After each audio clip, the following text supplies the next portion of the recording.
Asia কাপের এখনো মাস দেড়েক বাকি, কিন্তু এ সময় বাংলাদেশের কোনো সিরিজ নেই। টানা ম্যাচ খেলার দবল সামনে নিতে বাংলাদেশ ক্রিকেটাররা প্রথম 10-12 দিন কাটাবে বিশ্রামে।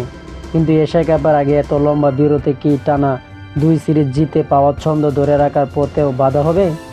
পাকিস্তানের বিপক্ষে সিরিজ জয়ের পর অধিনায়ক লিটন দাসও বলেছিলেন, একটি সিরিজ আয়োজন করা গেলে ভালো হয় তাদের জন্য।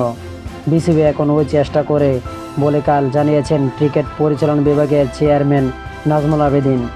কোনো দলের কথা যদিও তখন আলাদা করে বলেননি।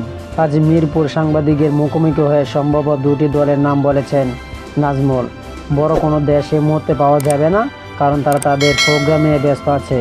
আমাদের মনে হয় অন্য কোনো দেশের সঙ্গে এটা হতে পারে, নেদারল্যান্ডস ও নেপাল হতে পারে, কিংবা এমন কোনো দেশ হতে পারে। এই মুহূর্তে আমরা চেষ্টা করে যাচ্ছি। আগস্টে ঘরের মাঠে ভারতের বিপক্ষে 3 ম্যাচের টি-20 ও 3 ম্যাচের ওয়ানডে সিরিজ খেলার কথা ছিল বাংলাদেশের। তবে ভারত সরকার সবুজ সংকেত না পাওয়া সিরিজটি পিছিয়ে আগামী বছরের সেপ্টেম্বরে নেওয়া হয়েছে। ফাঁকা এ সময় কি ঘরের মাঠেই সিরিজ খেলার ভাবনা রয়েছে বিসিবির? উত্তরে নাজমুল আবেদিন বলেন, সেটাতে হয়তো আবার চেষ্টা করব, যদি সম্ভব হয় সেটাই চেষ্টা করব। শেষ পর্যন্ত বিদেশে কোনো দল না পেলে এর দল বা এসবির সঙ্গে সিরিজ খেলার কথা রয়েছে জাতীয় দলের।